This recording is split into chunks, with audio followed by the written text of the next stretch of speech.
Hoy en oración quiero preguntar al Señor, quiero escuchar a tu voz, las palabras con tu amor, ser como eres tú. La solidaridad fraterna. Cuando hagas limosna, no mandes tocar la trompeta ante ti, como hacen los hipócritas en las sinagogas y por las calles para ser honrados por la gente. En verdad os digo que ya han recibido su recompensa. Tú, en cambio, cuando hagas limosna, que no sepa tu mano izquierda lo que hace tu derecha. Así tu limosna quedará en secreto, y tu Padre, que ve en lo secreto, te recompensará. El tiempo de Cuaresma nos invita a poner la mirada en uno de los aspectos más antiguos de la vida de la Iglesia, la atención al pobre y necesitado. Alguno diría que este tiempo litúrgico nos hace un fuerte llamado a la dimensión de la solidaridad fraterna en nuestra vida de fe. Nuestro Señor ha mostrado una atención particular por aquellos que pasan necesidad material, puesto que en ella, así como en la opresión injusta, las enfermedades psíquicas y físicas y la muerte, se ha manifestado un signo de la miseria humana, miseria que deriva del pecado. Y como decía Teresita de Lisieux, nuestra miseria atrae su misericordia. Jesús ha venido para rescatarnos del pecado y sus consecuencias, a rescatarnos de la miseria. De ahí se deriva su compasión, de su deseo entrañable de hacer la voluntad del Padre, de su amor misericordioso que le llevó a dar su vida por nuestra salvación. En el corazón bondadoso de Jesús se hacen vida aquellas palabras de la antigüedad. El Espíritu de Dios está sobre mí, porque el Señor me ha ungido, me ha enviado para dar la buena noticia a los pobres, para curar los corazones desgarrados, proclamar la amnistía a los cautivos y a los prisioneros la libertad. Tanto el Antiguo como el Nuevo Testamento nos manifiestan el cuidado de Dios por los más desprotegidos. En la Antigua Alianza encontramos, por ejemplo, ya las leyes acerca del año jubilar, la prohibición del préstamo a interés, retención de la prenda de los pobres, obligación del diezmo, pago puntual y justo del jornalero, el derecho de rebusca de las uvas y granos de trigo después de la vendimia y la siega. Con el anuncio de la buena nueva, ya nuestro Señor Jesucristo nos revela de modo especial cómo la atención al pobre es ocasión de gracia y bendición para nosotros. Él mismo se identifica con los pobres, siendo uno entre ellos, llegando al punto de decir: en verdad os digo que cuanto hicisteis a uno de estos hermanos míos más pequeños, a mí me lo hicisteis. El Papa Francisco nos invita a diferenciar pobreza y miseria. La primera es un valor a tutelar en cuanto a desprendimiento de los bienes terrenos vistos como un fin en sí mismo para ordenarlos rectamente a su valor de medio en la consecución de los bienes sobrenaturales. En cambio, la miseria humana es una situación que atenta contra la dignidad del mismo ser humano. Es esta la que buscamos combatir en sus diferentes tipos.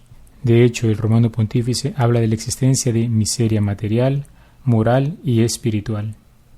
San Juan Pablo II nos enseñaría que el amor por el hombre y en primer lugar por el pobre, en el que la Iglesia ve a Cristo, se concreta en la promoción de la justicia.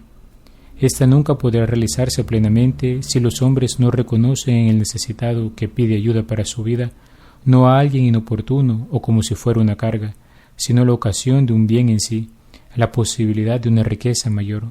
Solo esta conciencia dará la fuerza para afrontar el riesgo y el cambio implícitos en toda iniciativa auténtica para ayudar a otro hombre. El amor hacia el hombre sufriente a causa de la indigencia es intrínseco a nuestra vida cristiana, pues es una dimensión especial del amor al prójimo.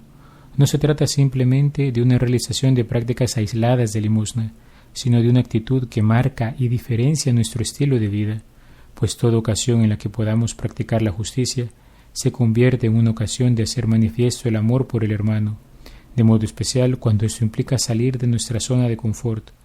En toda ocasión, hemos de estar dispuestos a reconocer a Cristo en el otro. Ciertamente no es fácil, implica mucho vencimiento de sí mismo, de nuestra propia sensibilidad frente a aquel que muchas veces se nos presenta con un carácter duro, forjado por su vida en la calle o quizás por el trajín de la jornada, o el vencimiento también de nuestra propia insensibilidad, que nos ha llevado muchas veces a ignorar al otro por no querer meterse en líos. Nos enseña el Catecismo que el amor de la Iglesia por los pobres pertenece a su constante tradición. Está inspirado en el Evangelio de las Bienaventuranzas, en la pobreza de Jesús y en su atención a los pobres. El amor a los pobres es también uno de los motivos del deber de trabajar con el fin de hacer partícipe al que se halla en necesidad. Quizás este último punto sorprenda a alguno.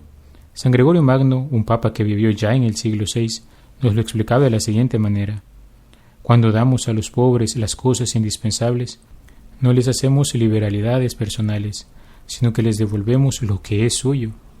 Más que realizar un acto de caridad, lo que hacemos es cumplir un deber de justicia. Esto es lo que se conoce como el destino universal de los bienes. Como diría un sacerdote anciano una vez en pocas palabras, los bienes sirven para resolver los males. Se cuenta que Santa Rosa de Lima, una joven laica, la primera santa del continente americano, una vez que su madre le estaba reprendiendo porque usaba su casa para atender a los enfermos y pobres de la ciudad, le dijo: cuando servimos a los pobres y a los enfermos, servimos a Jesús. No debemos cansarnos de ayudar a nuestro prójimo, porque en ellos servimos a Jesús. En estas palabras sencillas de una muchacha de Perú, quizás encontremos resumido el mensaje que hoy queremos transmitir, pero para que no sean estas flatus vocis, palabras vanas, comencemos por poner en práctica el Evangelio y ayudemos a nuestros hermanos necesitados. Por ejemplo, la próxima vez que des limosna a una persona en el semáforo o por la calle, pregúntale su nombre. Esto ya hace una gran diferencia. Aquella persona no es un anónimo, es un ser humano con dignidad, una persona por la que Cristo dio su vida. Muchos de ellos son hermanos nuestros en la fe por el bautismo. Quién sabe, quizás pudiésemos comprometernos a ser voluntarios en un hospital o en un comedor de ancianos. Hay quienes incluso apartan una parte de su salario para destinarlo a obras de misericordia. Y si la edad o la enfermedad ya no nos permite realizar las acciones que quisiéramos, siempre podemos orar por aquellos que pasan necesidad. De hecho, este es el motor que nos animará en cualquiera de nuestras acciones. Como decía otro sacerdote en una formación a los misioneros, el éxito de la misión está en la oración. La práctica de la solidaridad fraterna durante el tiempo de Cuaresma es un gesto también de confianza en Dios, que su divina providencia nos colma de abundantes bendiciones, incluso materiales. El hombre que se ha sabido amado y bendecido por Dios busca compartir ese amor y esa bendición. De alguna manera es también anuncio del Evangelio, pues él mismo se convierte en un misionero que va en auxilio de aquel que pasa necesidad. Endurecer el corazón alegando 1000 razones para no dar limosna puede ser una práctica que poco a poco lleve al hombre a forjarse un corazón de piedra, insensible ante el sufrimiento del hermano. Dar limosna es un compartir los bienes que Dios nos ha dado, es un contemplar el rostro de Cristo pobre y sufriente en el hermano, es el hacer experiencia de la comunión de los santos, al punto que su dolor es nuestro dolor, su sufrimiento es nuestro sufrimiento, de modo que su bien es también nuestro bien. Desapegarnos de los bienes materiales y compartirlos con el hermano nos ayuda a vencer el egoísmo que embarga lo profundo de nuestros corazones y que se manifiesta en tantos tipos de pecado, desde aquellos derivados de la avaricia hasta aquellos derivados de la lujuria. Dar limosna purifica nuestros corazones y nos hace poner los pies sobre la tierra, pues es necesario tocar la realidad de la carne sufriente de Cristo en el pobre y enfermo para poder salir de nuestros falsos ilusionismos que nos llevan a tener una visión distorsionada de la realidad. Dar limosna es reconocer que no soy dueño, sino administrador de los bienes que me han sido confiados, y que se nos pedirá cuenta del buen o mal uso que hayamos hecho de ellos. Con ellos nos hacemos de tesoros en el cielo, allí donde el ladrón y la polilla no llegan, y donde sirven para gloria y alabanza de nuestro Padre Celestial. Escribía el Papa Francisco: el ejercicio de la limosna nos libera de la avidez y nos ayuda a descubrir que el otro es mi hermano. Nunca lo que tengo es solo mío. Cuánto desearía que la limosna se convirtiera para todos en un auténtico estilo de vida. Al igual que como cristianos, me gustaría que siguiésemos el ejemplo de los apóstoles y viésemos la posibilidad de compartir nuestros bienes con los demás, un testimonio concreto de la comunión que vivimos en la Iglesia. A este propósito hago mía la exhortación de San Pablo cuando invitaba a los corintios a participar en la colecta para la comunidad de Jerusalén. Os conviene. Esto vale especialmente en Cuaresma, un tiempo en el que muchos organismos realizan colectas en favor de iglesias y poblaciones que pasan por dificultades. Y cuánto querría que también en nuestras relaciones cotidianas, ante cada hermano que nos pide ayuda, pensáramos que se trata de una llamada de la divina providencia.